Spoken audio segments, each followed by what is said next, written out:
बहुत ही सुंदर विषय मिला है, अव्यक्त पालना का अनुभव। पालना शब्द ही कितना सुंदर है, कितना प्यारा है। बच्चा जन्म लेता है, माता पिता जो उनको जन्म देते हैं, फिर वही उनकी पालना करते हैं। और पालना के भिन्न भिन्न स्वरूप होते हैं, जिसमें शरीर की पालना, फिर आत्मा की पालना होती है। शरीर को तो बहुत कुछ चाहिए, रोटी, कपड़ा, मकान, ये शरीर की पालना है। और आत्मा की पालना है आत्मा के गुणों को देना, ज्ञान, शांति, प्रेम, खुशी, शक्ति, आनंद, जो आत्मा के मूल गुण हैं वो देना। ये आत्मा की पालना होगी। और अवश्य दोनों प्रकार की पालना चाहिए। किसी बच्चे को माँ केवल रोटी, कपड़ा, मकान दे, पर प्यार, खुशी, सहानुभूति, उमंग, उत्साह, हिम्मत, ये सब न दे तो भी पालना अधूरी रहेगी। और किसी को ज्ञान केवल दे, प्यार भी बहुत दे, लेकिन खाना न दे तो भी पालना अधूरी रहेगी। क्योंकि मनुष्य माना शरीर और आत्मा, दोनों ही को मनुष्य कहेंगे। आत्मा जीवात्मा बन करके इस सृष्टि मंच पर पाठ बजाती है। इसलिए स्थूल सूक्ष्म दोनों ही पालना आवश्यक है। तो माँ बाप जन्म देते हैं, फिर पालना करते हैं, परंतु विनाश नहीं करते। अर्थात कोई भी माँ अपने बच्चे को मार नहीं डालेगी। अपने आप अगर मरता है, दे छोड़ता है, वो उसका हिसाब किताब। लेकिन माँ अगर अपने बच्चे को मार डाले तो माँ तो नहीं कहलाएगी, वो तो हत्यारिन कहलाएगी। इसीलिए कोई माँ सोचे कि मैंने ही तो जन्म दिया है अपने बच्चे को, मैं ही मार डालूं। आजकल तो बहुत कुछ करते हैं दुनिया में, लेकिन उसके ऊपर फिर मुकदमा चलेगा। तो इसीलिए जन्म का देना, पालना करना, पर विनाश करना ये नहीं है।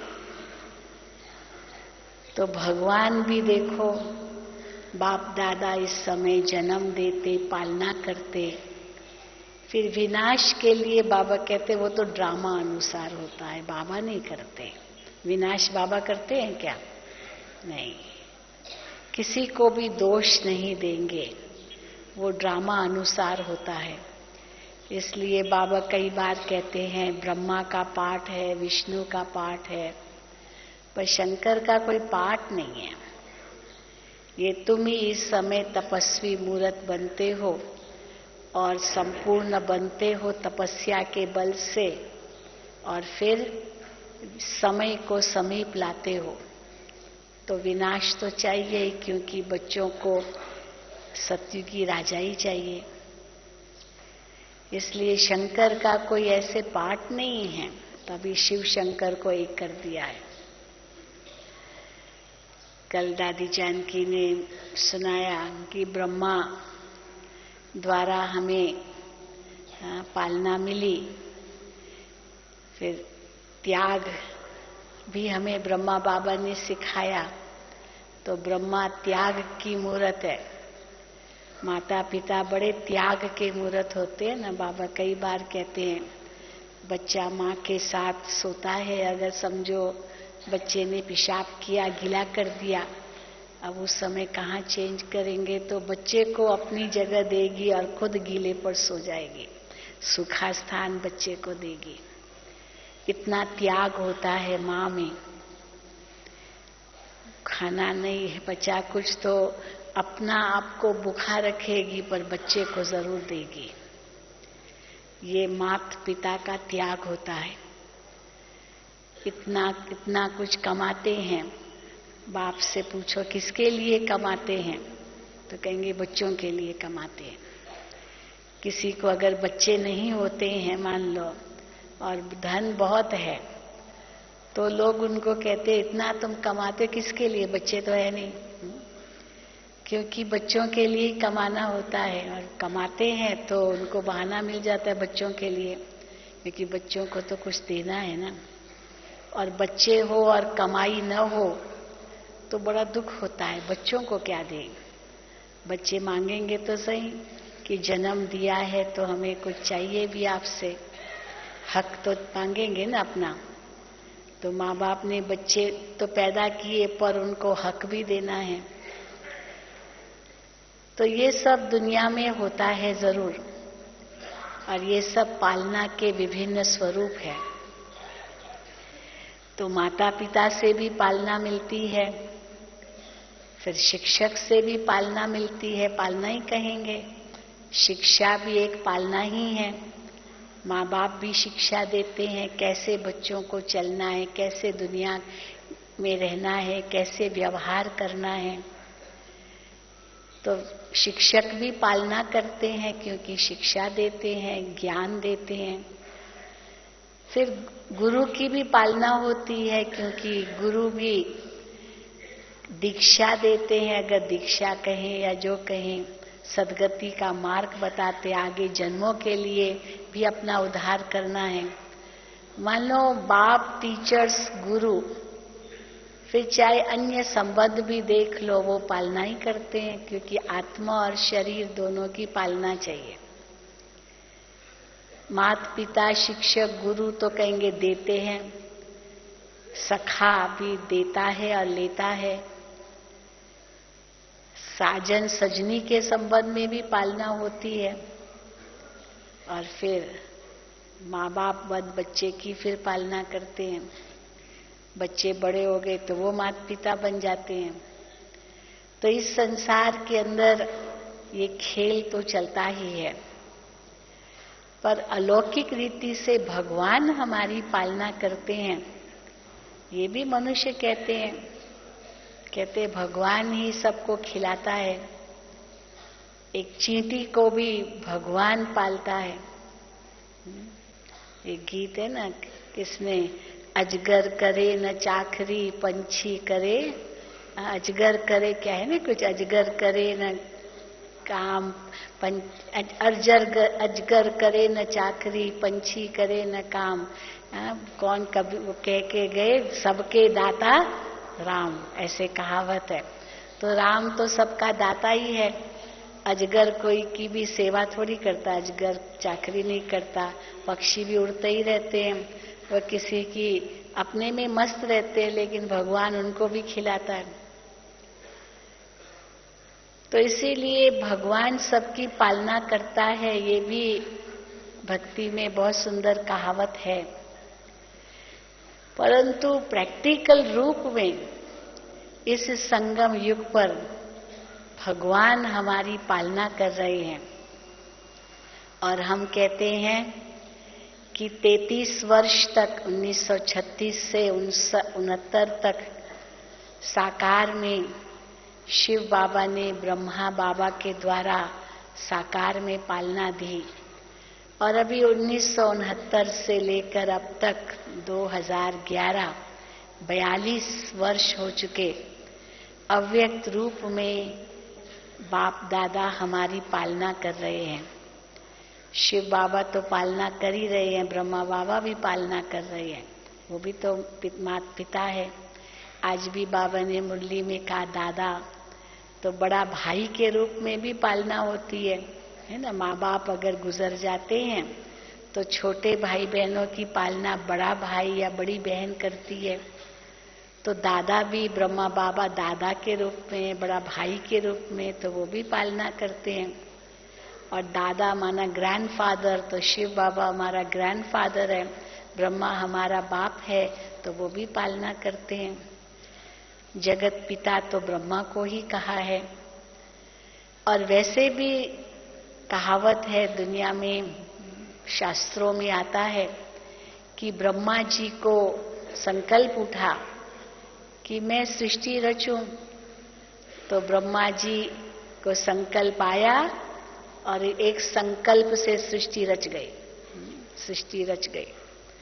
तो फिर यही कह देते भाई ये संसार क्या है, ये दुनिया संकल्प की सृष्टि है।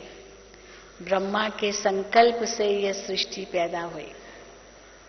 अब वो तो ऐसे ही कह देते, पर कैसे संकल्प की ये सिद्धि हुई और ये संसार बना, इसका तो अव्यक्त स्वरूप है, इसका तो आध्यात्मिक स्वरूप है। तो कैसे शिव बाबा ने, जो हम सबके परम पिता हैं, ब्रह्मा तत्व का आधार लेकर हम ब्राह्मणों को जन्म दिया, ब्रह्मा की मुख वंशावली कहलाए। तो जो साकार में थे, जिन्होंने माता पिता की पालना इस रूप से ली, उनके लिए तो कहेंगे कि साकार में मुख वंशावली बने। लेकिन फिर जो संकल्प की सृष्टि रची, वो भी एक वंडरफुल उत्पत्ति और पालना है। क्योंकि जैसे अभी हम अव्यक्त बाप दादा को देखते हैं, बाबा कहते हैं कि बाबा के सामने दो प्रकार की सभाएं हैं। एक सभा तो ये है जो सामने दिखाई दे रही है, लेकिन दूसरी सभा वो भी है जो सेंटरों पर देश विदेश में बाबा की मुरली सुन रहे हैं, बाबा को देख रहे हैं, बाबा का प्यार अनुभव कर रहे हैं। तो वो सभा भी बाबा के सामने है। मानो ये व्यक्त रूप में सभा और अव्यक्त रूप में भी सभा बाबा को दिखाई देती है। तो साकार में भी बाबा ऐसा ही कहते थे। मधुबन में जब बाबा की मुरली चलती थी तो सभा में तो बहुत थोड़े होते थे, क्योंकि कितने मधुबन में तो रहते नहीं थे, और सेंटरों से पार्टियां जाती थी तो भी चलो 1, 2, 10 पार्टी थोड़ी गई, 50-60 हो गए। हिस्ट्री हॉल ही होता था और बाबा की मुरली वहां चलती थी। जो भी साकार मुरलियां हैं वो सब हिस्ट्री हॉल में चली है। तो कितने थोड़े भाई बहने होंगे, ये डायमंड हॉल या ओम शांति भवन या हारमोनी हॉल, कॉन्फ्रेंस हॉल, ये तो सब थे ही नहीं। मेडिटेशन हॉल पांडव भवन का भी नहीं था, केवल हिस्ट्री हॉल ही था। और वहां बाबा की जो संदली है वही है जहां से बाबा की मुरली चलती थी, बाबा मुरली चलाते थे। लेकिन बाबा जब मुरली चलाते थे तो कितना बेहद में मुरली चलाते थे। तो कई बार ऐसे लगता था कि पता नहीं कितने बच्चे बाबा के सामने बैठे होंगे जो मुरली चला रहे हैं, जो इतनी ऐसी मुरली चला रहे हैं। तो बाबा से पूछते थे साकार में कि बाबा आपने तो ऐसी मुरली चलाई जैसे कि पता नहीं कितने हजारों बैठे होंगे आपके सामने। तो बाबा कहते थे बच्चे, मैं केवल इनको देख के थोड़ी मुरली चलाता हूँ, हम तो देखो आपको ही देख करके मुरली चलाते हैं। हालांकि अभी हमको समझ आई है ये टीवी, ये रिकॉर्ड हो रहा है, ये रिकॉर्डिंग हो रहा है, फिर ये कैसे एडिटिंग होगा, फिर ये टीवी पर भी आ सकता है। आजकल सवेरे के समय टीवी पर आता है, अपने ब्राह्मणों के क्लासेस आते हैं, तो अभी समझते कि ये होगा। लेकिन जब क्लास कराते तो उस समय भूल जाता, हम समझते केवल हम आपको ही देख रहे हैं। लेकिन बाबा की बुद्धि में ऐसे नहीं होता था। तो बाबा जब ऐसी बेहद रूप में मुरली चलाते थे तो बाबा से पूछते थे, बाबा आपके सामने तो इतने थोड़े बच्चे बैठे थे, लेकिन आपने तो ऐसे ही चलाया जैसे पता नहीं कितनों को सुना रहे होंगे। तब बाबा कहते थे, बच्चे, बाबा केवल इनको देख के थोड़ी मुरली चलाते, बच्चे, बहुत बच्चे आने वाले हैं, बहुत बच्चे आने वाले हैं, बहुत आएंगे बच्चे, बहुत आएंगे, देश विदेश के बच्चे आएंगे, विदेशों में भी संदेश जाएगा, माउंट आबू से आबू रोड तक क्यों लगेगी। बाबा क्या क्या सुनाते थे। उस समय तो लगता था जैसे कोई कल्पना ही है, इतनी ऊंची ऊंची बातें बाबा करते थे। लेकिन ये सब कुछ भी पता नहीं था कि इस प्रकार से यज्ञ चलेगा, क्योंकि शुरू में जब बाबा ने यज्ञ की स्थापना की तो अपनी संपत्ति लगाई।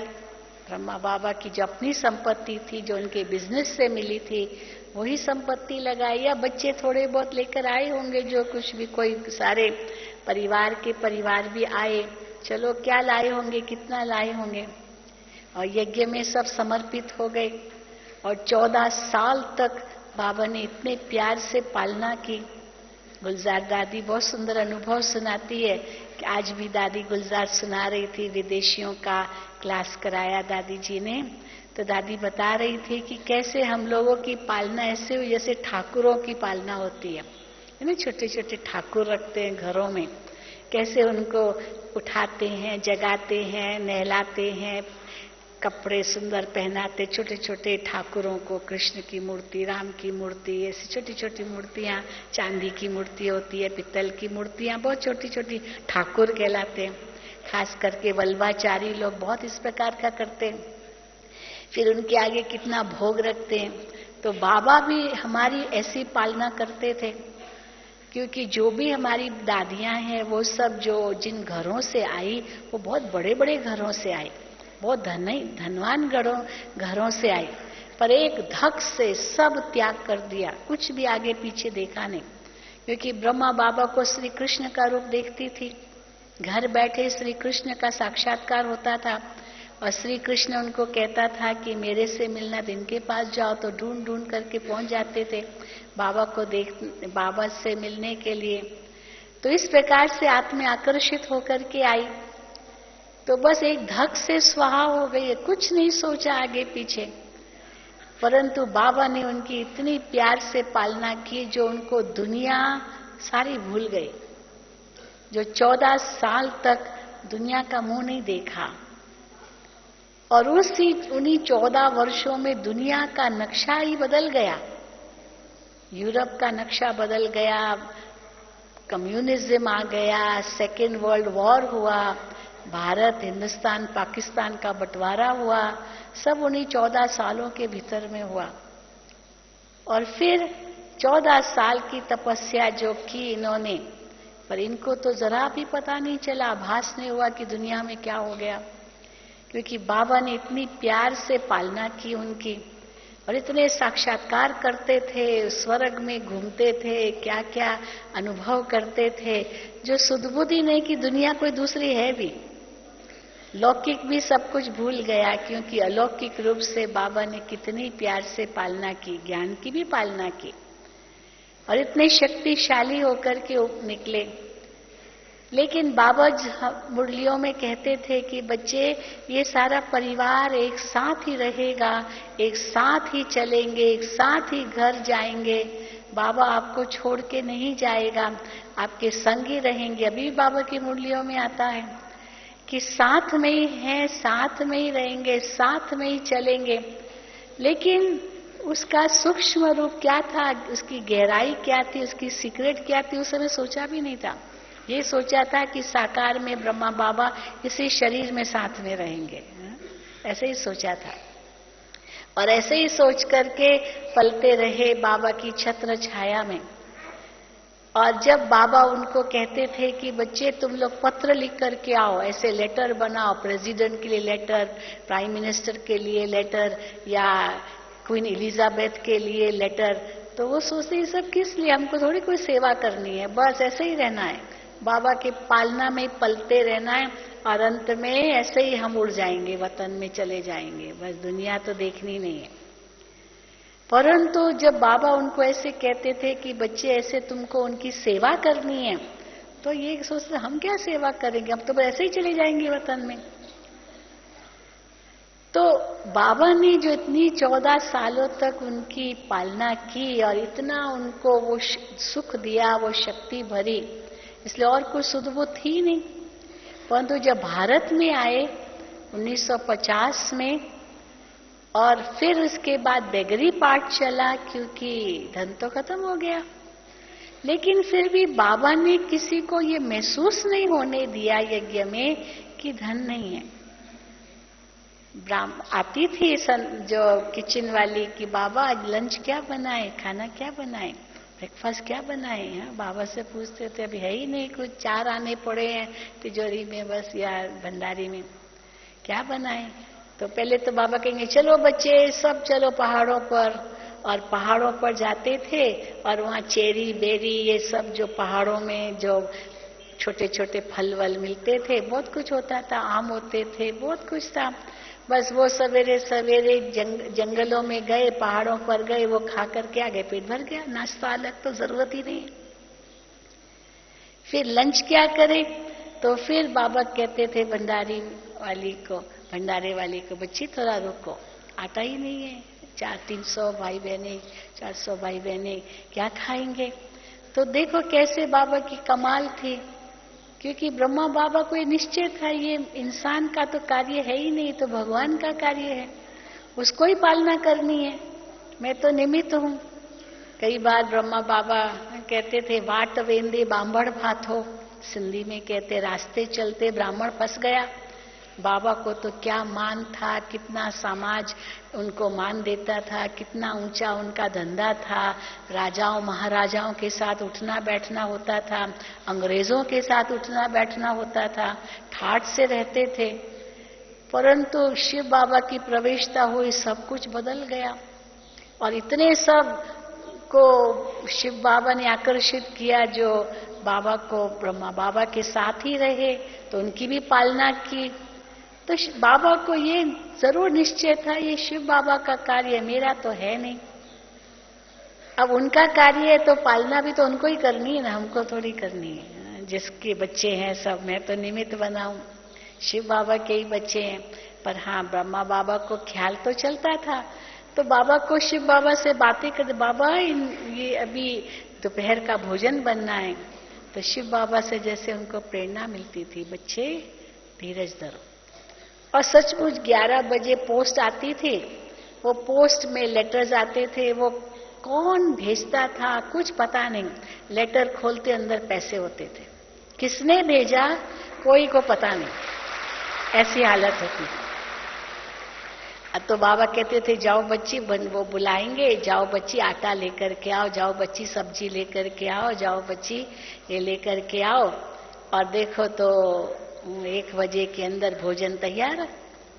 फिर दोपहर को भी ऐसे होता था।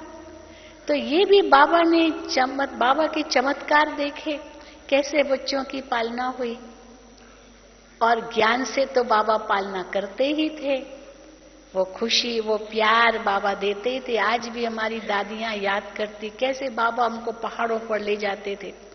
अंदर में बात ये थी कि नाश्ता बनाना न पड़े, और ये सब बेरी चेरी आम वाम जो जंगलों के वही खा के पेट भरे, पर उनको थोड़ी बताया बच्चों को कि बच्चे यज्ञ में पैसा नहीं है। तो देखिए कितना पॉजिटिव स्वरूप से बाबा ने पालना की। और फिर कैसे बाबा के सेंटर्स खुले, क्योंकि निमंत्रण मिले, और निमंत्रण मिले तो बाबा ने सबको धीरे धीरे करके भेजा। अब जो हमारी दादियां बाबा के संग 14 साल रही, और बाबा ने ये क्या साथ रहेंगे साथ चलेंगे, ये क्या बाबा अभी भेज रहा है, क्यों हम दुनिया में जाएं, कहे हम नहीं जाएंगे। दादी जानकी अपना अनुभव सुनाती है कि कैसे रोज रोज किसी का जैसे वारंट निकलता है ना, अभी आपको जाना है, अभी आपको जाना है। तो दादी जानकी को भी डर था, मुझे भी बाबा भेजेगा। तो एक कोने में बैठी थी, अब उनका टर्न आने वाला था बाहर जाने का, सेवा पर जाने का, और उनकी इच्छा नहीं थी। तो बाबा ने देखा सभा में जनक बच्ची कहाँ है, तो देखा वो कोने में बैठी है, देखो वो बकरी बैठी है। बाबा कहते थे बकरी डरती है ना, शेर तो नहीं डरता है ना, हाँ ये बकरी शेर कब बनेगी। दादी जानकी ने अपना अनुभव खुद बताया, और कहा मैं नीचे ऐसे सिर करके बैठी थी, क्योंकि बाबा देखिएगा तो कहेगा तुमको जाना है सेवा पर, और उनको दिल नहीं थी। लेकिन बाबा ने कैसे सबके अंदर उमंग भरा, हिम्मत भरी, उल्लास भरा कि अभी आपको सेवा करनी है। और धीरे धीरे ऐसे सेंटर्स खुलते गए, सब दादियां अलग अलग स्थानों पर जाती रही और सेवाएं करती रही। और कैसे वंडर हुआ कि बाबा की सेवाएं भारत में आने के बाद कैसे हुई। क्योंकि जो 14 साल इतनी तपस्या की इन दादियों ने, उसका तो रंग आना ही था। तो जहां भी वो जाती थी वहां वो हमारी मनोहर दादी जी हम अनुभव सुनाती थी। हम दिल्ली में गए तो जहां भी जाते थे हम बस 2 शब्द खाली बोलते थे और दृष्टि देते थे, तो वो जो बैठे होते थे ना उनको हमारे से देवी का साक्षात्कार होने लगता था। अब ये भी बाबा की कमाल थी, क्योंकि अभी देवी का साक्षात्कार किसी से हो कि उनके ऊपर तो कुर्बान हो जाए। तो सचमुच ऐसे कुर्बान होने लगते थे कि अरे ये तो देवी आई, देवी आई, देवी आई। देवी के भक्त तो है सब। तो बस इसी आधार से बाबा का कार्य, सेवाएं चारों तरफ चली। और फिर जब 1965 में मम्मा ने शरीर छोड़ा तो अवश्य ये बात आई। ये था कि बाबा मम्मा सब साथ में ही रहेंगे। पर जब मम्मा ने शरीर छोड़ा तब कई राज खुले और बाबा ने कहा कि बच्चे अब एडवांस पार्टी की आत्माओं को तैयार होना है और मम्मा इस एडवांस पार्टी की लीडर है। उसके पहले भी कुछ एक ने शरीर छोड़े पर इतना खास नहीं।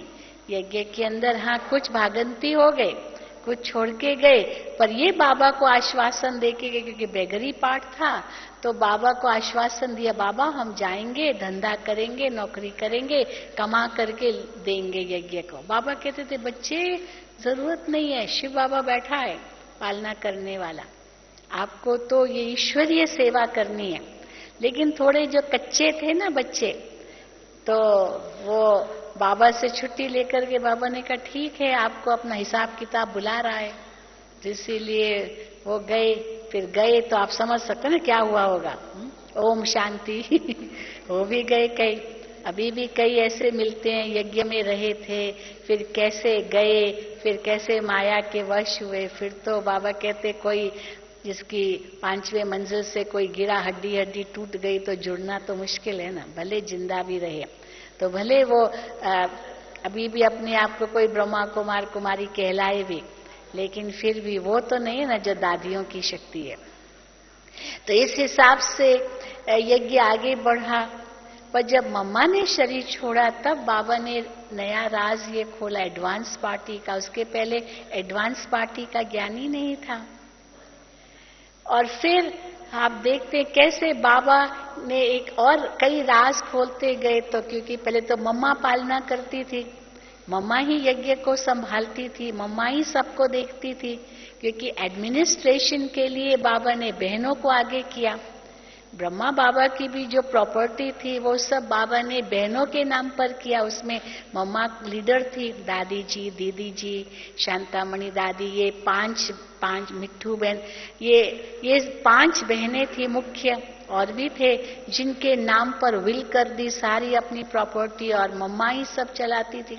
फिर तो बाबा ने पैसे को तो हाथ भी नहीं लगाया, छुआ तक नहीं, मम्मा ही सब करती थी।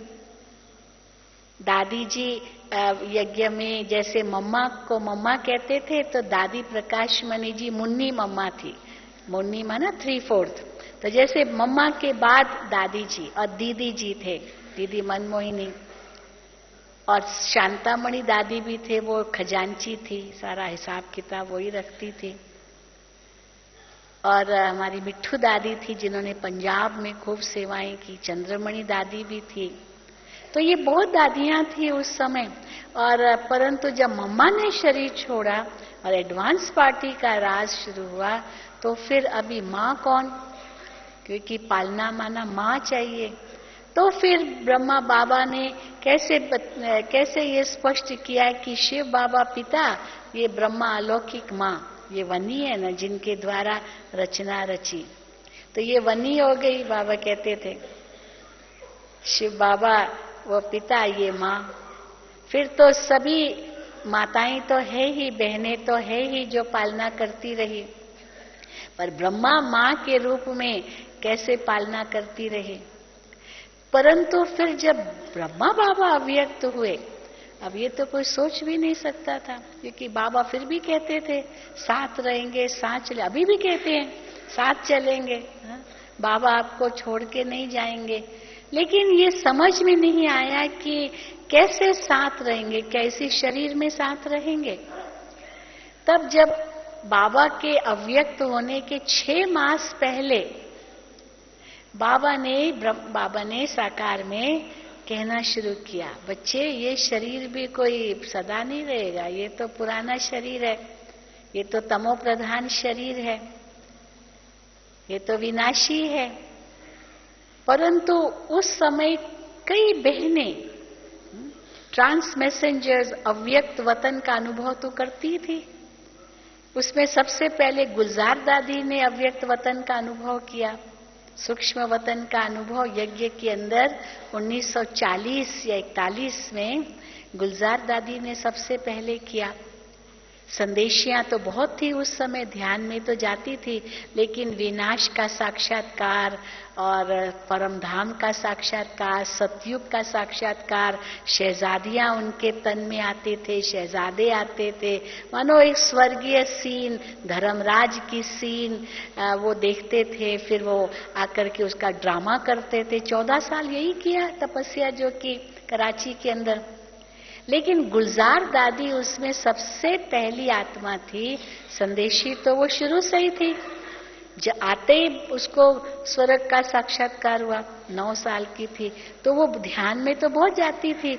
लेकिन ये जो साक्षात्कार गुलजार दादी ने सबसे पहले किया, जिसमें सूक्ष्म वतन देखा, तब तक सूक्ष्म वतन का साक्षात्कार किसको नहीं होता था।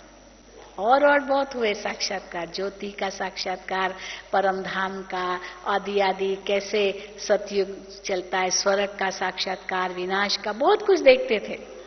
पर सूक्ष्म वतन का साक्षात्कार सबसे पहले गुलजार दादी ने किया।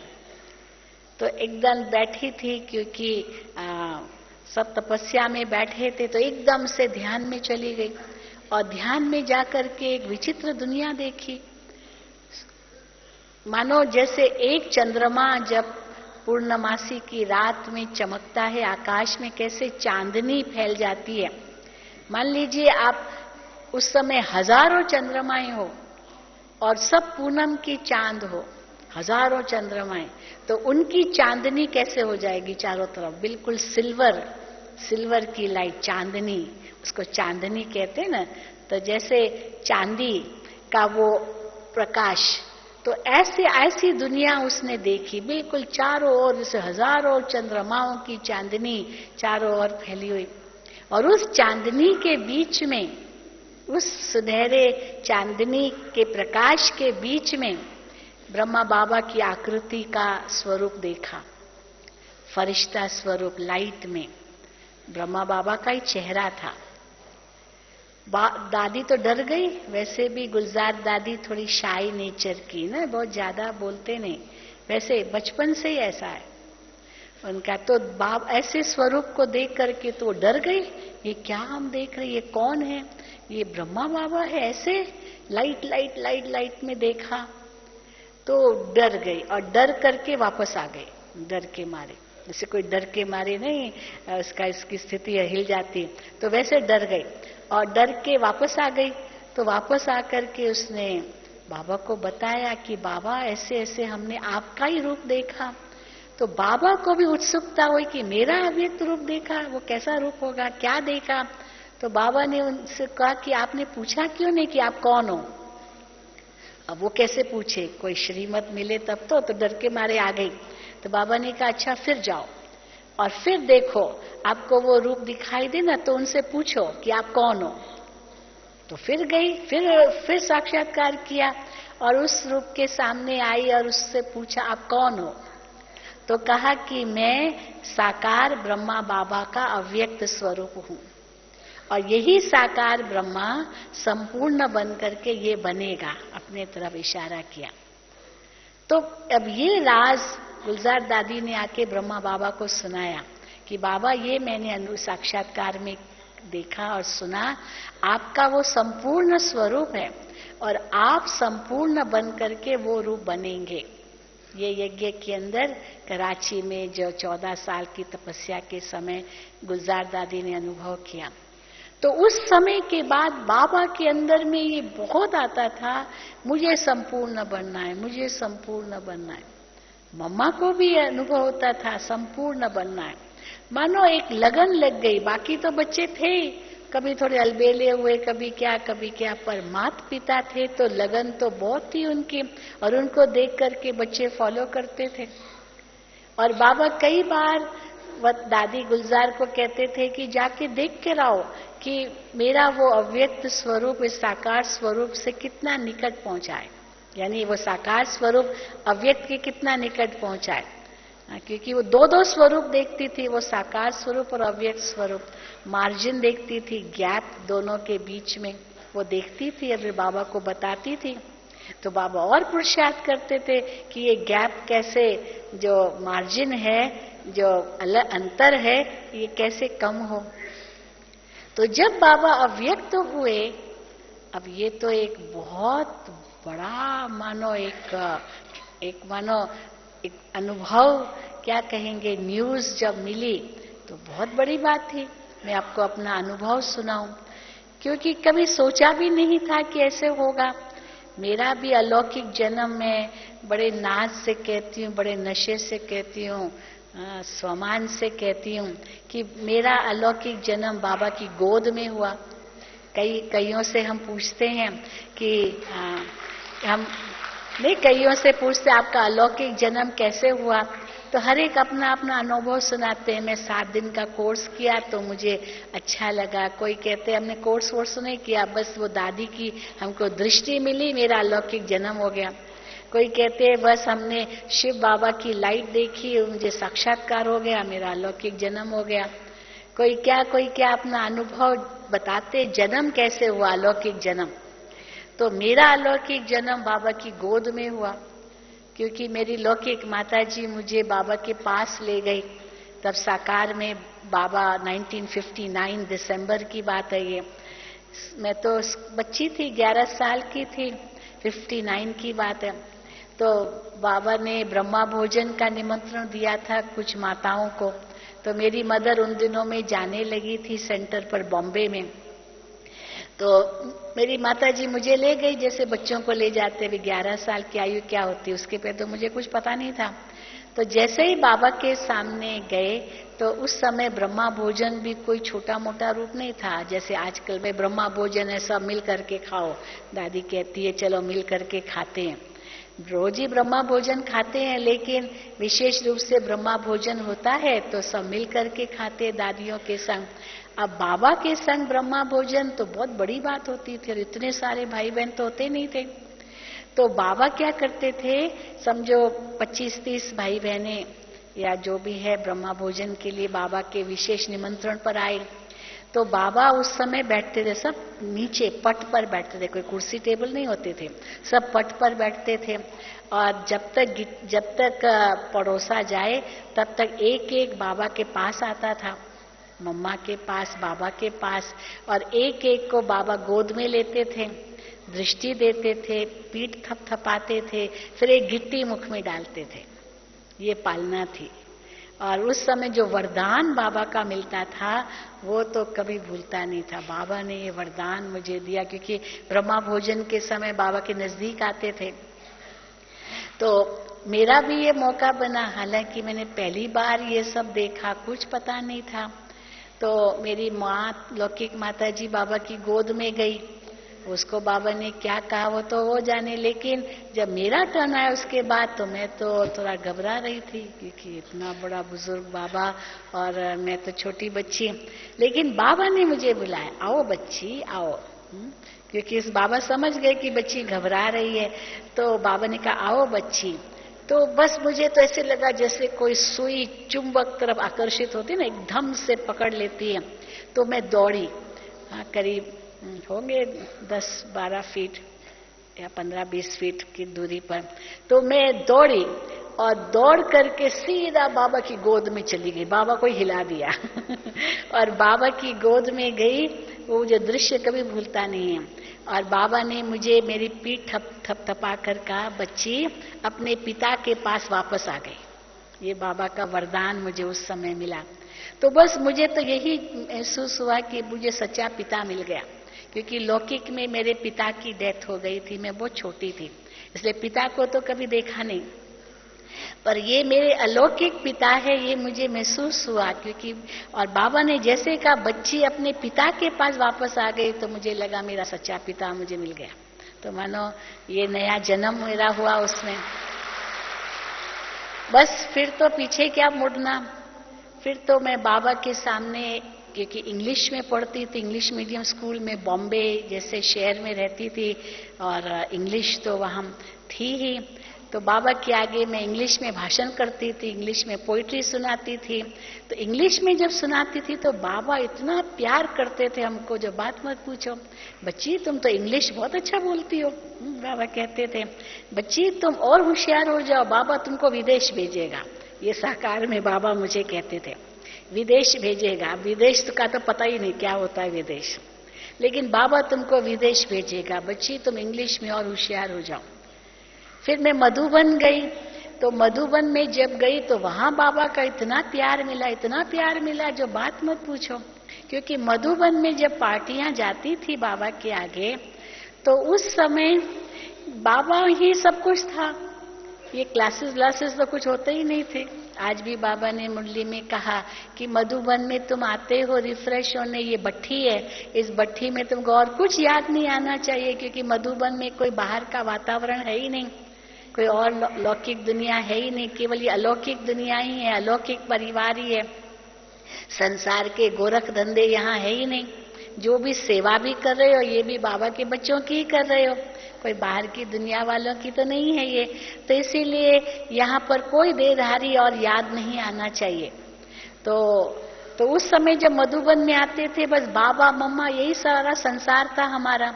बाबा के साथ भोजन करना, बाबा के साथ खेलना, बाबा के साथ झूले में झूलना। झूले में झूलना भी बहुत बड़ी बात माना जाता था। और फिर बाबा टोली देते थे, सौगात देते थे, मानो ये सब पालना का अलग अलग स्वरूप है। इतना बाबा ध्यान रखते थे। तो जैसे ही हम अनुभव करते थे कि बाबा मिला, सब कुछ मिला। अब 8 दिन मधुबन में रहने के बाद जब वापस जाने की बात आई, तो मेरी तो इच्छा ही नहीं हो मधुबन से बाहर कहीं जाने की, बॉम्बे जाने की इच्छा ही नहीं होती थी। तो बाबा को मैंने कहा, बाबा मुझे बॉम्बे नहीं जाना है, मुझे यहीं रहना है। तो बाबा ने कितना प्यार से मुझे कहा, बच्ची अभी तो तुमको और होशियार बनना है। मैं 12-13 साल की थी जब मधुबन गई। बच्ची तुमको तो और होशियार होना है, तुमको तो और इंग्लिश में आगे पढ़ना है, तो बाबा तुमको विदेश भेजेगा।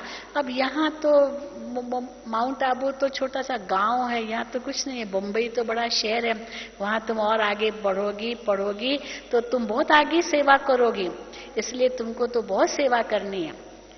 ठीक है, तो बाबा ने मुझे भेजा, पर बाबा ने ये वायदा देकर भेजा कि बच्ची एक दिन मैं आपको बुला लूंगा, एक दिन आपको मधुबन में बुला लूंगा। ये साकार में बाबा ने कहा था। तो मैं खुश हो गई, भाई अच्छा ठीक है, एक दिन मुझे बाबा मधुबन में बुलाएगा। तो फिर 1967 में मैं इंटर साइंस में थी, कॉलेज में थी 67 में, 67 में। तो जब मैं कॉलेज में थी तो घर में तो सब कहे कि डॉक्टर बनो, मेडिकल लाइन लो, MBBS करो। अब मेरे को तो बिल्कुल इच्छा नहीं, मुझे तो बाबा की सेवा करनी है।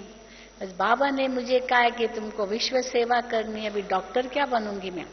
तो मैंने बाबा को पत्र लिखा, और ये भी बाबा की पालना थी। मैं साकार पालना की बातें बता रही हूँ अभी, आप भी उसी रूप से समझो। देखो ये पालना का ही स्वरूप है।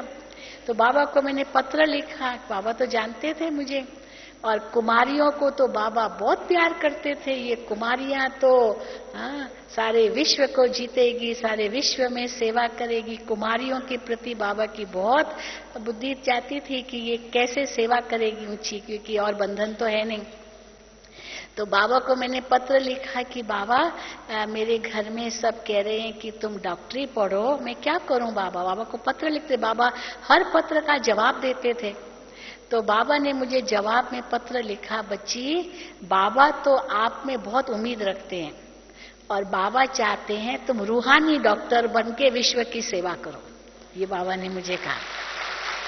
तो रूहानी डॉक्टर माना वो जिस्मानी डॉक्टर नहीं बनो ना, उसको MBBS मत करो। तो ये नहीं कहा कि MBBS करने की जरूरत नहीं है आदि आदि। बस बच्ची बाबा की तुम्हारे में बहुत उम्मीद है, तुमको रूहानी डॉक्टर बन करके विश्व की सेवा करनी है। ठीक है, मना नहीं करना है। फिर तो 2 साल मैंने BSc किया, साइंस का में ग्रेजुएशन किया, MBBS तो छोड़ दिया। तो जब मैं 69 में थी, उसी साल बाबा 18 जनवरी को अव्यक्त हुए। तो मैं 18 जनवरी को सेंटर पर गई थी, पढ़ रही थी, अभी BSc का फाइनल ईयर था, पढ़ रही थी मैं। तो वो शनिवार का दिन था, मैं कॉलेज जाती थी, कॉलेज से सेंटर पर जाती थी और वहाँ लेक्चर देती थी, क्लास कराती थी, कोर्स कराती थी, म्यूजियम समझाती थी बॉम्बे में, कोलाबा सेंटर में 67 में। तो अभी मैं क्लास से गई हूँ घर में, तो बस हम तो घर पहुंच गए, 8 बजे हम घर जाते थे। अब ये बाबा तो अव्यक्त हुए 9 बजे के लगभग रात को, और तब तक तो सबको समाचार भी मिल गया सब सेंटरों पर, और रातों रात सब दादियां, सब बहनें, बड़े भाई, मुख्य भाई सब मधुबन में आए। अब मैं तो घर चली गई थी, सवेरे नेक्स्ट डे संडे था। अब संडे को सवेरे क्लास में गई, नहीं तो संडे का क्लास माना भरपूर क्लास होता है, पूरा भरा हुआ। और जब मैं देखूं तो बस 2-4 लोग वो बैठे हैं, बस योग कर रहे हैं, 2-4 लोग। मैं को क्यों, क्या हुआ, कहाँ गए सभी? तो एक ने कहा कि बाबा ने शरीर छोड़ा है, तो सब माउंट आबू गए हैं। मैंने कहा बाबा ने शरीर छोड़ा? तो मुझे तो उस समय इतना शौक लगा, क्योंकि मुझे लगा बस बाबा गए माना ये अभी विनाश अभी होगा, ऐसे मुझे लगा बस। तो मेरे पैर तो कांपने लगे और मुझे लगा जैसे धरती हिल रही है। धरती में मेरा अनुभव सुनो, वो धरती हिल रही है और मेरे पैर ऐसे कांप रहे हैं, कुछ ऐसे हो रहा है, और ये छत अभी गिरने वाली है, आकाश नीचे आने वाला है, ऐसे एकदम माना एक शॉक जैसा लगा। बाबा गया माना अभी विनाश अभी होगा। लेकिन फिर मैं बाबा के सामने जाके बैठी तो बाबा जैसे मेरे सामने आ गए। सूक्ष्म रूप ब्रह्मा बाबा का सामने मेरे आया। बाबा ने जैसे मेरे सिर पर हाथ रखा और मुझे जैसे अनुभव कराया, बच्ची मैं गया नहीं हूं, मैं तुम्हारे साथ हूं। बाबा का वायदा पक्का है कि साथ हैं, साथ रहेंगे और साथ चलेंगे, ये बाबा का वायदा है। पर ये बिल्कुल समझ में नहीं आया, उस समय सोच भी नहीं चला होगा कि ऐसे अव्यक्त पाठ चलेगा, किसी को पता नहीं था। हालांकि संदेशियां देखती थी, अव्यक्त बाप दादा को देखती थी संदेशियां, क्योंकि ध्यान में तो बहुत जाती थी बहनें, लेकिन ये कैसे होगा, क्या होगा, ये कुछ पता नहीं था। दादी जी को भी पता नहीं था। और दादी जी उन दिनों में बाई चांस बॉम्बे से मधुबन आई हुई थी और बाबा ने उनको रोका था, दादी प्रकाश मणि ने, तो बॉम्बे में रहती थी, हमारी टीचर थी दादी जी। बॉम्बे में गाम देवी कुलाबा सेंटर पर हम जाते थे, वहीं रहते थे हम। तो दादी जी ने हमको बहुत प्यार दिया उसी हिसाब से। पर दादी जी उन दिनों में मधुबन वैसे ही आई हुई थी, 13 जनवरी को मधुबन में आई हुई थी, तो दादी जी तो मधुबन में ही थी। और फिर आप जानते हैं कैसे दादी जी बाबा के सामने गई और दादी जी ने बाबा का हाथ पकड़ा और बाबा की दृष्टि और हाथ, जिससे जैसे सारी शक्ति दादी जी को बाबा ने दृष्टि और हाथ के द्वारा दी और बाबा व्यक्त हुए। तो वो तो 18 जनवरी की बात है। लेकिन जब अगले दिन ये अनुभव मुझे हुआ कि बाबा तो गए नहीं है, बस फिर समाचार आया कि कैसे संदेशी गुलजार दादी पहुंच गई, वो भी दिल्ली में रहती थी, मधुबन में तो रहती नहीं थी। तो बाबा ने गुलजार दादी के माध्यम से अनुभव कराया। दादी जी ने उनको कहा कि जाओ बाबा से पूछ कर आओ कि बाबा अव्यक्त हो गए, तो अभी क्या करना है, कैसे ये यज्ञ चलेगा। तब दादी ने अनुभव सुनाया, गुलजार दादी ने वतन का, कि कैसे अभी दोनों रूप एक हो गए। साकार ब्रह्मा अव्यक्त ब्रह्मा में मिल गया, क्योंकि ब्रह्मा बाप संपूर्ण हो गए। और हम सचमुच ब्रह्मा बाबा की संपूर्णता को देखते थे। कैसे बाबा बिल्कुल न्यारे होते जा रहे, उपराम होते जा रहे, सुनते हुए नहीं सुन रहे, देखते हुए नहीं देख रहे। एक छोटा सा मिसाल आपको बताऊं, मनोहर दादी सुनाते हैं कि एक बार उसने ना एक पत्र लिखा था बाबा को, जिसमें सब समाचार लिखा था, बहुत समाचार सेवा की, क्योंकि बाबा को समाचार लिखते थे बच्चे, सेवा करते थे बच्चे तो समाचार लिखते थे, तो सारा समाचार पत्र में लिखा था। तो फिर रूबरू गए, रूबरू बाबा के सामने गए, फिर वो रिपीट करने लगी, बाबा ये सेवा हो, ये सेवा हो, ये सेवा हो। और बाबा शांत, कुछ जैसे सुनते हुए नहीं सुनते। अब कैसे, उसने कहती मैंने समझा नहीं कि बाबा की स्थिति कितनी ऊंची है। तो मैं तो बोलती गई कि बाबा सुन रहे हैं, लेकिन बाबा ने मुझे कैसे रोका। ये नहीं कहा कि बस बच्ची बहुत हो गया, ये नहीं कहा। बाबा ने कहा बच्ची ये सब आपने पत्रों में लिखा था ना। दादी के हाँ बाबा ने लिखा था, ये भी लिखा था, ये भी तो बाबा जानते हैं, माना अभी और मत बोलो शांत हो जाओ। मानो ये बाबा कैसे अव्यक्त हो गए। तो उसके बाद हम अव्यक्त रूप में जैसे बाबा होते जा रहे, उसके बाद बाबा के सामने जाकर के बाबा के आगे बोलने की भी हिम्मत नहीं होती थी। इतनी बाबा की ऊंची ऊंची स्थिति थी। हम लोगों के मन में आएगा बाबा को ये बताओ वो बताओ, और जब बाबा के सामने जाते थे इतनी ऊंची स्थिति देखकर लगता था ये छोटी छोटी बातें बाबा को क्या सुनाई, तो बहुत छोटी छोटी बातें, और बाबा की स्थिति तो कितनी ऊंची है, ये छोटी बातें बाबा के आगे रखना क्या। तो बाबा के आगे जाते वैसे सब भूल जाता था, क्योंकि बाबा हमको भी इतना ऊंचा कर लेते थे, ऐसा अनुभव होता था। फिर जब गुलजार दादी वतन से संदेश लाती थी कि कैसे बाप दादा आएंगे, बच्चों से मिलेंगे, अब कैसे आएंगे कैसे मिलेंगे, ये पता नहीं था, मानो राज के पीछे राज ही थे। फिर तो 21 जनवरी को बाबा के अंतिम संस्कार के बाद यहाँ पांडव भवन में जो शांति स्तंभ बना है वहीं अंतिम संस्कार हुए। इसलिए कई लोग जो बड़े बड़े भवन बनाते हैं ना, अभी भी ज्ञान सरोवर भी बना, तो कईयों ने दादी जी से पूछा कि दादी जी हम यहाँ शांति स्तंभ बनाएं, एक जैसे बाबा का यादगार। तो दादी जी, बाबा ने संदेश में कहा कि शांति स्तंभ पांडव भवन के सिवा और कहीं बन ही नहीं सकता।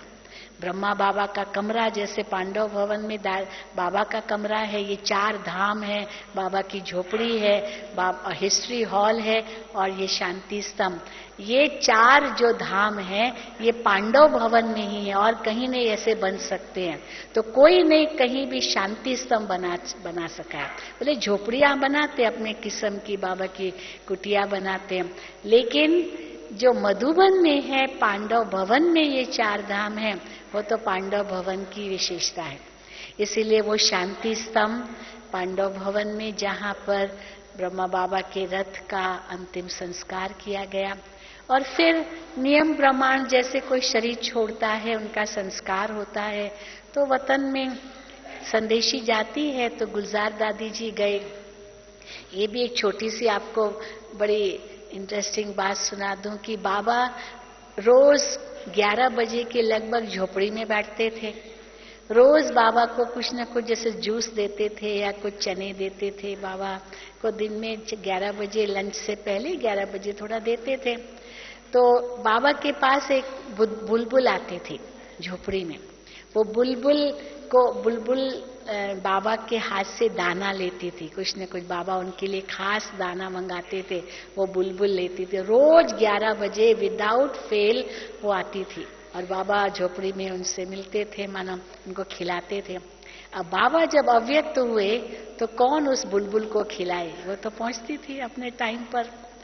तो मानो 19 तारीख, 20 तारीख, 21 तारीख आई वो बुलबुल को, उनको किसी ने दाना तो दिया नहीं। तो 21 तारीख शाम के समय जब भोग लगा तो भोग रखा था और गुलजार दादी वतन में गई, वो बुलबुल पहुंच गई वहां। जहां भोग रखा था। शाम के समय आप सोचो, नहीं तो कोई पक्षी ऐसे शाम को कहाँ घूमेगा। और वो बुलबुल चारों ओर मंडरा रहे, घूम रही है। और जब तक उसको उस भोग से कुछ दाना नहीं दिया तब तक वो जाए नहीं। और जब उसको दाना दिया तब उड़ गई, फिर वापस नहीं आई। हाँ, क्योंकि वो तो माना बाबा तो अव्यक्त हो गए, तो समझ गए कि मानो इतना वो बुलबुल को भी जैसे बाबा से इतना प्यार था। बाबा पक्षियों के लिए, जानवरों को भी इतना प्यार करते थे, कभी बंदरों को खिलाते थे। तो एक दिन अगर बंदर नहीं आए तो बाबा पूछेगा वो बच्चा कहाँ गया, ये कौन सा बच्चा, वो बंदर को भी बाबा बच्चा कहते थे। बंदर को बच्चा, पक्षी को भी वो बच्ची कहाँ गई, क्योंकि बुलबुल आई नहीं, तो बच्ची कहाँ गई, बच्चा कहाँ गया। यानी बाबा के लिए सब बच्चे थे। यही कहेंगे प्रजापिता थे ना, तो सारी दुनिया के ही प्रजापिता के हिसाब से कहेंगे। तो इसलिए नहीं कि लौकिक बच्चे ही उनके बच्चे थे। दुनिया में तो आप देखेंगे कि कहाँ कितना भाई भतीजावाद है? कोई गुरु मरता है तो शिष्य जो उनका होता है अधिकतर लौकिक संबंधों में ही कोई किसी को अपॉइंट करते हैं जो उनकी गद्दी लेता है। बहुत करके हमने देखा है, उनका कोई लौकिक रिश्तेदार भतीजा भांजा या कुछ ऐसे कोई उसी को गद्दी देते हैं।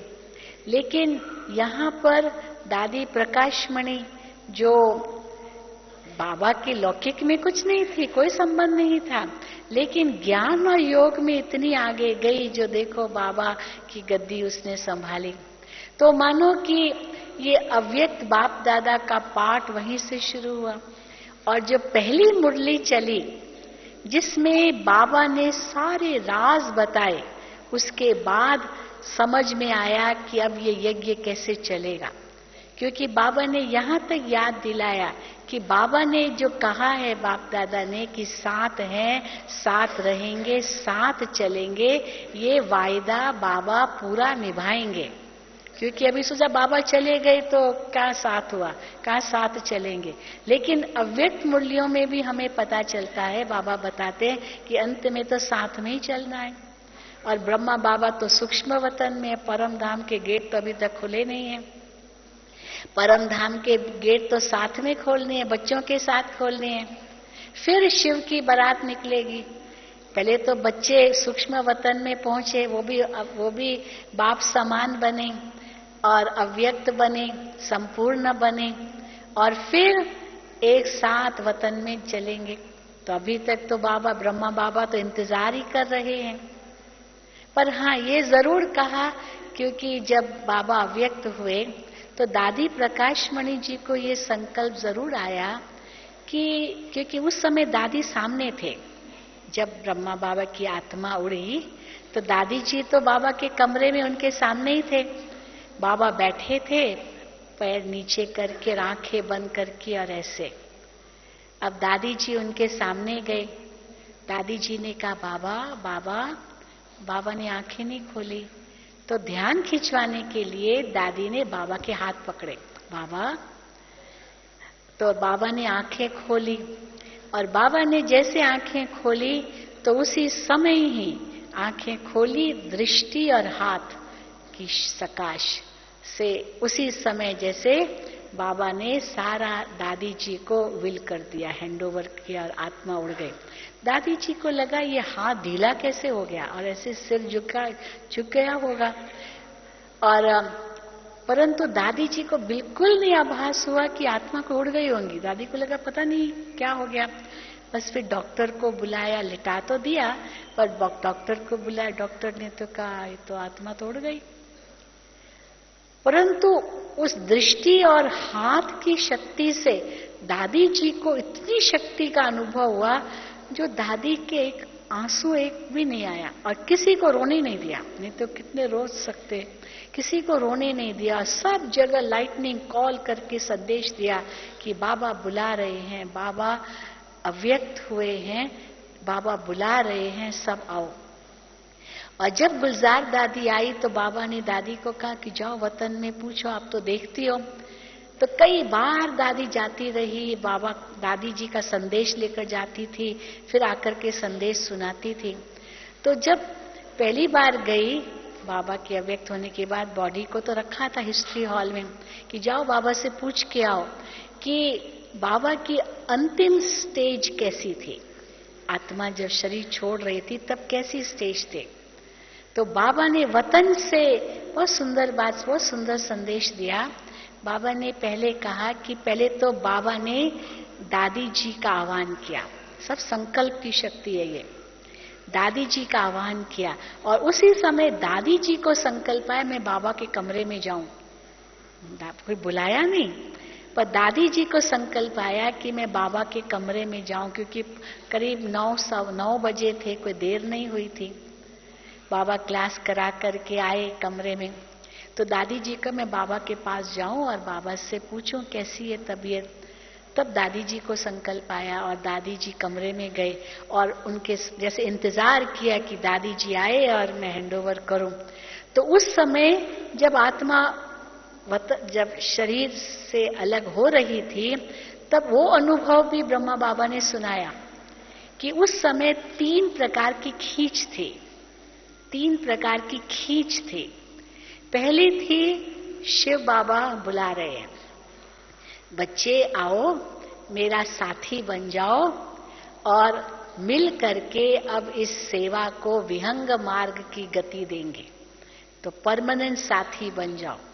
नहीं तो शिव बाबा ब्रह्मा तन में आते थे तो बाबा कहते थे ना हमेशा थोड़ी इस तन में बैठते हैं, आते हैं फिर जाते भी हैं, हर वक्त तो थोड़ी होते हैं, क्योंकि बाबा को और भी बहुत कार्य है, भक्तों के पास भी जाना है, आकर के वाणी चलाते हैं, फिर बाबा जाते भी। अनुभव होता था जब शिव बाबा ब्रह्मा तन में आते थे ना, अनुभव होता था। जैसे अभी बाप दादा गुलजार दादी के तन में आते हैं, अनुभव होता है ना, सब जैसे चेहरे का वो स्वरूप, दृष्टि का सब कुछ बदल जाता है। वैसे ही ब्रह्मा बाबा में जब शिव बाबा आते थे तो अनुभव होता था कि अभी शिव बाबा आए हैं, क्योंकि इतनी पावरफुल दृष्टि मिलती थी, मानो मालूम होता था कि ये शिव बाबा की दृष्टि मिल रही है। और इतनी जैसे बाबा की ललकार, ये शिव बाबा की ललकार है। तो इतना प्यार मानो महसूस होता था, ये कोई मनुष्य की शक्ति नहीं है जो इतना प्यार दे सके। मनुष्यों में तो कितना स्वार्थ होता है, तो ये बस देने की ही भावना, ये तो भगवान का ही कार्य हो सकता है, किसी इंसान का नहीं। जो परमात्मा के गुण हम गाते हैं वो प्रैक्टिकल में गुण कर्म में अनुभव होते थे। तो फिर अब जब पूछा गया तो बाबा ने कहा एक खींच शिव बाबा की थी। शिव बाबा ब्रह्मा बाबा को बुला रहे हैं वतन में, बच्चे मेरे परमानेंट साथी बन जाओ। फिर दूसरी ओर संपूर्ण स्वरूप की खींच थी, जो ब्रह्मा बाबा का संपूर्ण स्वरूप वतन में वो बुला रहा है, वो खींच रहा है कि अब ये चोला छोड़, वो संपूर्ण चोला पहनना है। फिर तीसरी खींच थी ये साकारी शरीर की, जो अंतिम हिसाब किताब इस शरीर के साथ थे, वो आत्मा चुकतू कर रही थी और बाबा बिल्कुल जैसे देह से न्यारे हो रहे थे। जैसे किसी को पेन होता है और उस समय हम योग करते तो वो पेन से ऊपर उठ जाते हैं। पेन तो चलो शरीर की चीज है, मैं आत्मा ऊपर उठ गई तो पेन का तो दर्द का तो अनुभव ही नहीं होता है। तो इसलिए जैसे बाबा इस देह भान से बिल्कुल ऊपर उठ रहे हैं, ये शरीर का अंतिम हिसाब किताब जो था वो चुकतू हो रहा है। ये 3 प्रकार की खींच थी और वो हिसाब किताब चुकतू हुआ शरीर का, आत्मा स्वतंत्र बन गई और वतनवासी बन गई और शिव बाबा की साथी बन गई। ये मानो इस प्रकार का अनुभव ये गुलजार दादी को बाबा ने वतन में सुनाया अपना अनुभव। फिर दादी जी ने फिर संदेश भेजा, क्योंकि पहला तो यही था कि बाबा हमको छोड़ के कैसे गए, बाबा ने बताया क्यों नहीं।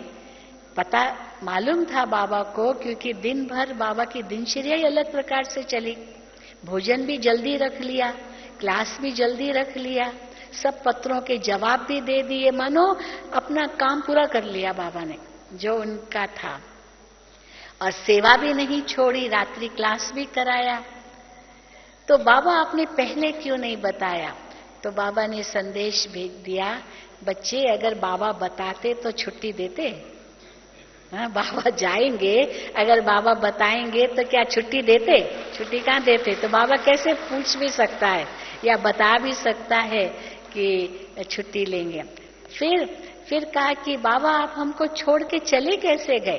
तो बाबा ने कहा बाबा छोड़ के नहीं गए हैं, बाबा का वायदा पूरा है, अभी भी है, केवल कमरा और कपड़ा बदली किया है। कमरा और कपड़ा, साकारी कमरा छोड़ के अव्यक्त कमरा, साकारी चोला छोड़ के अव्यक्त चोला, ये सूक्ष्म चोला धारण किया है। एंजेलिक बॉडी जिसको कहते हैं वो धारण किया है। फिर तो दादी जी ने अनुभव किया कि दो आत्माएं, एक शिव बाबा की आत्मा और ब्रह्मा बाबा की आत्मा, क्योंकि अभी ये तो ओपेक बॉडी है, शरीर हड्डी मांस का, तो पता नहीं चलता आत्मा का। लेकिन मानो कोई ऐसा शरीर हो, लाइट का शरीर, तो लाइट के शरीर के अंदर सब अंदर जो है पता चलता है ना, जैसे एक्सरे मशीन में अंदर की हड्डियां वड्डियां नहीं तो ऐसे कहाँ दिखाई देती है, पर एक्सरे मशीन में हड्डियां दिखाई देती है, कहाँ नुक्स है वो सब दिखाई देता है। तो ये एक्सरे तो नहीं है, परंतु ये साक्षात्कार तो है ना, जिसमें लाइट का आकार दिखाई देता है उस सूक्ष्म वतन के अंदर। और वहां दो आत्माएं चमकती है। दादी गुलजार से हम पूछते हैं, दादी आप कैसे अनुभव करती हो, क्या अनुभव करती हो? तो वो कहती है मैं कैसे ब्रह्मा बाबा को देखती हूँ, शिव बाबा की आत्मा और ब्रह्मा बाबा की आत्मा। फिर हम पूछते हैं आपको कैसे पता चलता है ये ब्रह्मा बाबा बोल रहे हैं, शिव बाबा बोल रहे हैं? तो क्या वो आत्मा चमकती है, माना शिव बाबा की आत्मा, ब्रह्मा बाबा की आत्मा, तो जो आत्मा बोलती है ना वो चमकती है, उसकी लाइट चमकती है। ऐसे बड़े अनुभव सुनाते दादी गुलजार से, बड़े अनुभव पूछते थे हम लोग। जब अव्यक्त वाणियां चलती थी, मान लो दादी गुलजार की तबीयत ठीक नहीं है, बहुत खांसी है, तो हम लोग दादी को कहते थे दादी बाबा को आज कहना कि थोड़ी छोटी मुरली चलाए, क्योंकि खांसी है दादी को। तो दादी कहती थी कि मैं तो कभी नहीं कहूंगी, ये तो बाबा के हाथ में है, बाबा को जो कराना है कराए। क्योंकि कल भी जैसे परसों बाबा ने कहा ना, इस रथ की भी कमाल है, जो 42 साल तक इस रथ ने शिव बाबा को, ब्रह्मा बाबा को यहाँ समाया, और इतने घंटों बाबा की मुरली चलती है। तो ये भी रथ की भी तो कमाल तो है ना। तो जब खांसी होती थी तो हम लोग दादी को कहते थे, लेकिन वंडर तो ये इतनी खांसी दादी को, और उस दिन सबसे लंबी मुरली चलती थी, सबसे लंबी मुरली। ऐसे भी होता था, क्योंकि ये गुलजार दादी की अपनी शक्ति तो नहीं काम करती थी ना। और कभी कभी एक बार दादी गुलजार को बुखार भी था, लेकिन बुखार था, बहुत बच्चे आए थे, तो वतन में तो जाना ही था, बाबा को आना भी था, और बाप दादा आए भी, लेकिन छोटी मुरली चलाई, आधा घंटा ही मुरली चलाई। और बाबा ने रथ का ध्यान रखा और कहा कि आज बाजा खराब है आज बाजा खराब है, इसीलिए आज बाबा थोड़ा समय ही रहेंगे। बाकी तो बाबा तो रात भर पालना करते थे, मानो एक एक बच्चे को बाबा वरदान देते थे, एक एक को दृष्टि देते थे, वरदान देते थे। सबसे लंबी मुरली, मानो लंबे से लंबा टाइम जो बाप दादा गुलजार दादी के तन में रहे हैं, वो सारे रिकॉर्ड तोड़ दिए। 16 घंटे, मानो शाम को 6:30 बजे गुलजार दादी आई, ये ओम शांति भवन में बाबा का प्रोग्राम चला, ये 1987 या 88, 89 की बात है। तो मानो 6:30 बजे गुलजार दादी बैठे, और अगले दिन 10:30 बजे बाप दादा गए, और 16 घंटा एक ही जगह। अब सोचो शरीर के का कितने होती है, बातें होती है, पर उन सब से तब तक हम लोग सो के भी आए, रात को खाना भी खाया, फिर सवेरे नहाया धोया, नाश्ता करके भी आए, और बाप दादा मिल रहे हैं बच्चों से।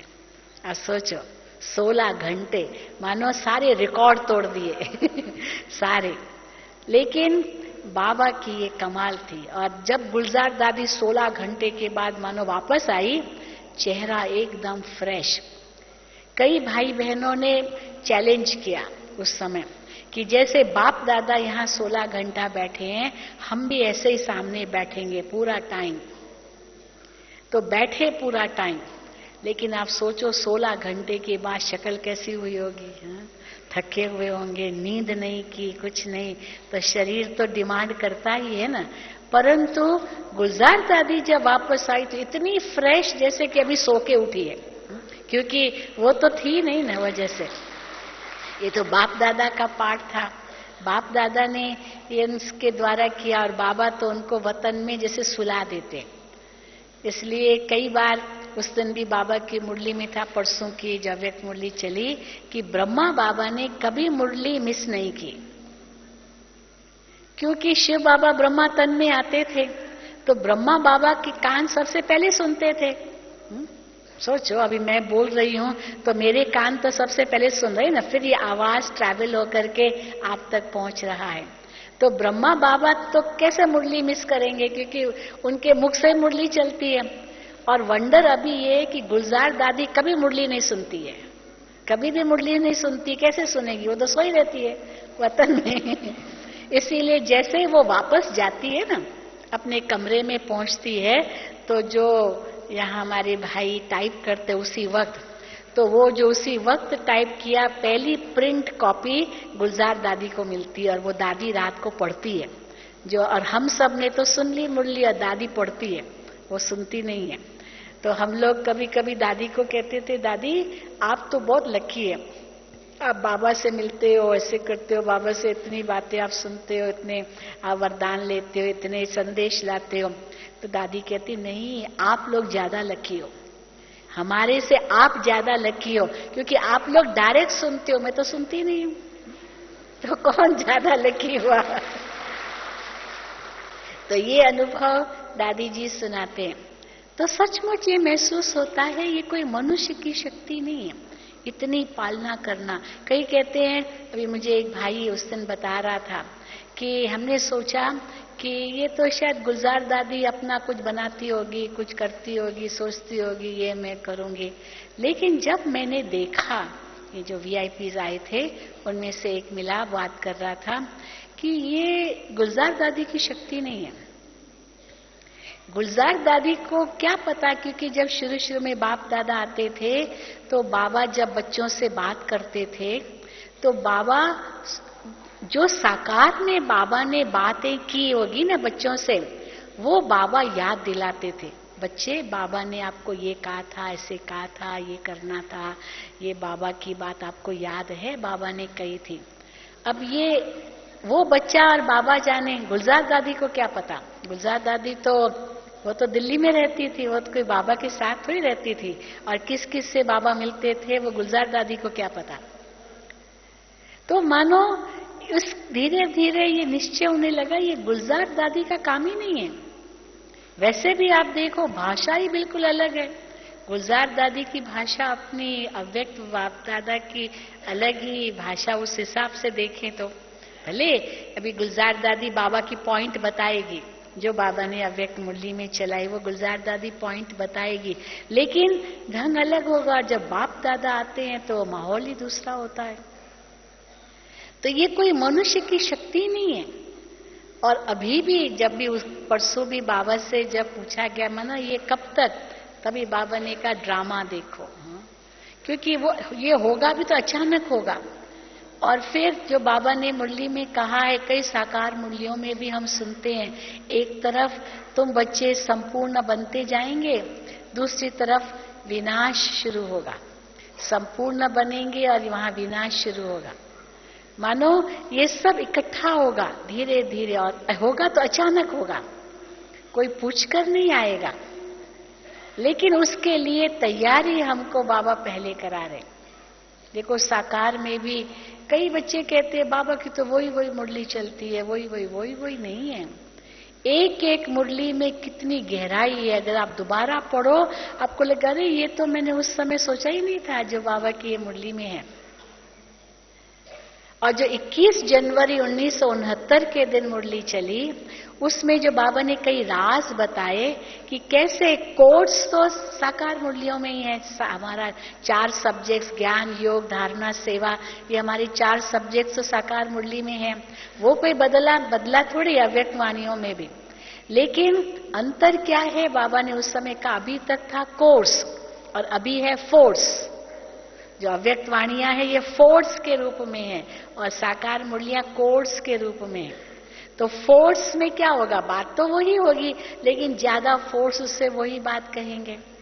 अब कोई नया ज्ञान थोड़ी कोई अव्यक्त मुरलियों में मिलता है, ज्ञान तो वही है। कोई ये तो नहीं है कि 5000 साल का साइकिल को अभी अव्यक्त मूल्यों में 6000 साल का साइकिल बना देंगे, वो तो नहीं है। वो तो है ही 84 जन्म के बदले 88 जन्म, ऐसे तो नहीं करेंगे ना। जो कुछ बाबा के साकार मूल्यों में आता है, ज्ञान वही है, योग वही है, धारणा वही है, सेवा वही है, लेकिन अंतर है कि उसको फोर्स से बाबा एक नया रूप दे करके बताते हैं ताकि सहज बन जाए बच्चों के लिए। और फिर बाबा ने उस मुरली में ये भी कहा कि जो हीरे धूल में मिले हुए हैं, ये हीरे अब अव्यक्त वाणियों के द्वारा इन हीरों से धूल हटेगी और चमक आएगी। मानो धूल में फूल या हीरे, वो उनमें से धूल निकल के हीरे चमकने लगेंगे। फिर बाबा ने कहा कि अभी तो बच्चों को बहुत आना है, अभी तो बहुत बच्चे आएंगे, तो वो बच्चे जो आएंगे मानो वो अव्यक्त पालना में पलेंगे, अर्थात उन बच्चों को वो पालना मिलेगी जो कहा गया कि संकल्प की सृष्टि ब्रह्मा ने रची, वो संकल्प की सृष्टि होगी। क्योंकि बाबा याद करते थे, विदेशी बच्चों को बाबा याद करते थे, बच्चे ये ज्ञान आपका विलायत में जाएगा। जब विलायत वाले ये ज्ञान सुनेंगे, चक्र का ज्ञान सुनेंगे, झाड़ का ज्ञान सुनेंगे, उनको बहुत अच्छा लगेगा। बच्चे देखना, फिर वो इतना जागेंगे जो वो आकर के भारत के कुंभकर्णों को जगाएंगे। ये साकार में बाबा कहते थे, तो वो भी देख रहे हैं। ये फ्यूचर ऑफ पावर, ये जो उस दिन हमारे निजार भाई मिले बाबा से, ये विदेशों मानो भारत में विदेश के बच्चे आकर के अपना अनुभव सुनाए उन भारत के वीआईपीज को, तो उनकी आंखें खुले कि ये किसका कार्य चल रहा है। उन्होंने जो पाया भारत के लोगों को भी सुनाए, तो विदेश के बच्चे भारत के कुंभकर्णों को जगाए। ये अभी जो प्रोग्राम बन रहे हैं, पहले तो भारत के बाहर गए, जो हमारी जो बहनें उस दिन मिली, जो मुख्य 6-7 बहनें जो भारत की विदेशों में जाके शुरू किया, गए तो भारत से ही है ना।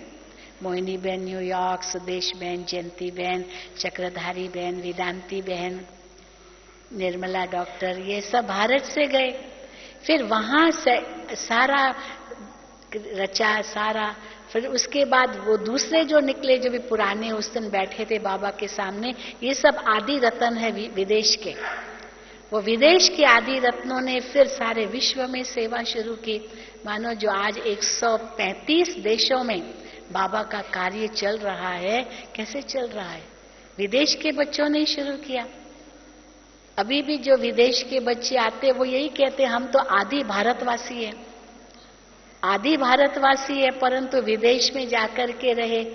एक बार किसी विदेशी ने बाबा से पूछा, बाबा हमने कोई पाप किया क्या जो मुझे विदेश में जन्म मिला, भारत में जन्म क्यों नहीं मिला, हमने कोई पाप किया? बाबा ने कहा पाप नहीं किया, ये आपका पार्ट है। अगर आपका जन्म वहां नहीं होता तो वहां की भाषा आप अगर नहीं जानते तो सेवा कैसे करते? तो आपका ये पार्ट था वहां जन्म लेना, और ताकि वहां के लोगों की उनकी भाषा में सेवा कर सको। फिर उसने पूछा, बाबा ये एक ही जन्म लिया या कई जन्म लिए? तो बाबा ने कहा एक ही जन्म, बाकी भारत में ही थे। तो खुश हो गए। हाँ ये एक ही जन्म केवल विदेश में लिया, ताकि वहां जन्म लेकर के उन आत्माओं की भी सेवा करनी है। क्योंकि जो सतयुगी परिवार, सतयुग त्रेता, ये परिवार ही तो था ना। वो जो विष्णु पालनहार के रूप में है, वो परिवार की ही तो पालना की। वहां राजाई क्या चलेगी, प्रजा भी परिवार ही है ना राजा रानी का।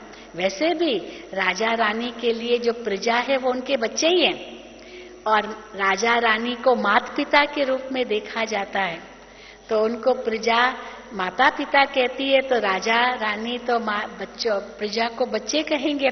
तो वो जो सारी प्रजा यमुना सतयुग त्रेता की पूरी राजधानी द्वापर युग के बाद चारों ओर गई, अब वो जो चारों ओर गई वो आत्माएं वापस आएगी, क्योंकि देवी देवता धर्म की आत्माएं हैं वो।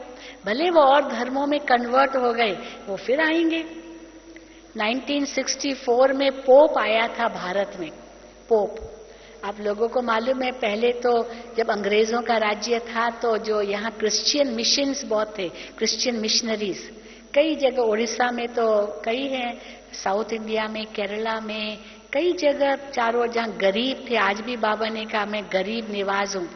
तो कैसे ये गरीब निवाज है तो गरीब आते हैं, तो उस प्रकार से बाबा ने दूसरे रूप से कहा। लेकिन बाबा ने आज की मुरली में कहा कि कई क्रिश्चियन धर्म में कन्वर्ट हो गए, वो सब वापस आएंगे। तो अनुभव जैसे कईयों का होता है कि वो जो द्वापर युग में आत्माएं सब गई, बिखर गई, वो आत्माओं को फिर वापस लाना है, तभी तो सतयुग के देवी देवता धर्म में आएंगे।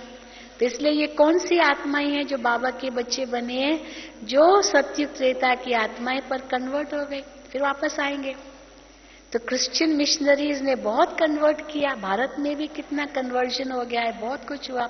गरीबी के कारण पैसे की लालच दे करके उनको कन्वर्ट कर लेते थे। तो इसीलिए बाबा के बच्चे जो है वो तो आएंगे। तो जब पोप यहाँ आया था 1964 में, तो बॉम्बे में आया था, हम उस समय स्कूल में पढ़ते थे। इतनी बड़ी सभा उनकी होती थी, और उस सभा में क्या करता था, वो कितनों को क्रिश्चियन धर्म में कन्वर्ट कर लेता था। इतनी शादियां कराई उसने, बहुत कुछ कराया। और एकदम तो आप लोगों को मालूम होगा, तो भारत में विद्रोह हुआ था 1964 में कि पोप ने आकर के इतने सबको क्रिश्चियन बना दिया, अभी आगे से पोप को भारत में कभी आने नहीं देंगे, इतने लोगों को क्रिश्चियन बना दिया है ना। तभी भाई हिंदू सब कहाँ चले गए, क्योंकि और धर्मों में कन्वर्ट हो गए। नहीं तो ये तो सबसे ज्यादा संख्या वाले होने चाहिए, क्योंकि द्वापर के आदि में भले हिंदू बन गए तो भी सबसे अधिक संख्या होनी चाहिए, पर कन्वर्ट हो गए, फिर वापस आएंगे, कहाँ जाएंगे। तो फिर जब ऐसे हुआ तो उस समय बाबा ने, ब्रह्मा बाबा ने, तब बाबा बॉम्बे में थे, तो बाबा ने एक बहुत सुंदर कास्केट तैयार करवाया था, और निर्वैर भाई, जगदीश भाई आदि थे। बाबा ने, दादी प्रकाश मणि कई थे दादियां, बाबा ने उनको कहा कि जब पोप से मिलकर, तो पोप से अपॉइंटमेंट ली थी और पोप से मिले थे, उनको सृष्टि चक्र और झाड़ का चित्र दिया था, पोप को थोड़ा ज्ञान भी समझाया था। तो जब बाबा से मिले बच्चे, तो बाबा से पूछा किसी ने, बाबा ये पोप आएगा ज्ञान में, ये ज्ञान सुनेगा, ये ज्ञान सुनेगा? तो क्योंकि जाना है मिलना, तो मिलने के लिए, तो बाबा ने कहा पोप तो क्या, उसका बाप भी आएगा। मुझे यानी बाप भी आएगा, माना क्राइस्ट की आत्मा भी आएगी, क्योंकि बाप दादा से, भगवान से उनको शक्ति लेनी है वापस। शक्ति लेकर के फिर से अगले कल्प में, द्वापुर में, उनको अपने धर्म की स्थापना करनी है। तो धर्म पिताएं कहाँ जाएंगे? अभी तो सब तमो प्रधान अवस्था में, सब धर्म पिताओं की आत्माएं भी अपने धर्म की जो स्थापना की वो पालना कर रहे हैं। फिर तो अंतिम स्थिति है ही है, शक्ति तो खत्म हो गई सभी धर्मों के अंदर।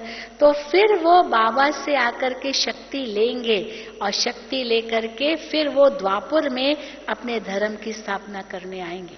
तो सबको आना है, अंत में आके भगवान के आगे झुकना है, भगवान से शक्ति लेनी है, और जो कुछ वो थोड़ा सा प्राप्त करेंगे ज्ञान, उसी अनुसार स्थापना करेंगे। बाकी उस समय जो आत्माएं आई उन्होंने सृष्टि को थमाया, लेकिन जैसे बाबा कहते हैं कि शिव बाबा जब आते हैं तो धर्म की भी स्थापना करते, देवी देवता धर्म की, फिर राजाई भी स्थापन करते हैं, साथ साथ परिवार भी स्थापन करते हैं। जो और धर्म पिताएं आते हैं केवल धर्म की स्थापना, और वो भी केवल आत्माएं उनकी परम धाम से नीचे उतरती है और वो उस धर्म में आती है। राजाई तो बहुत बाद में शुरू होती है, परिवार तो की बात ही नहीं है वहां। परंतु यहां जब शिव बाबा आते हैं तो तीनों एक साथ स्थापन करते, धर्म भी, राजाई भी और परिवार भी, क्योंकि सतयुग में ये परिवार के रूप में चलना है और राजाई भी चलनी है। तो उस हिसाब से अभी कैसे ये शिव बाबा की पालना का कार्य चल रहा है वो हम सब अनुभव कर रहे हैं। अव्यक्त रूप से हम सब पल रहे हैं और यही पालना प्राप्त करते करते संपूर्ण बन करके उड़ेंगे वतन में। ओम शांति, ओम शांति।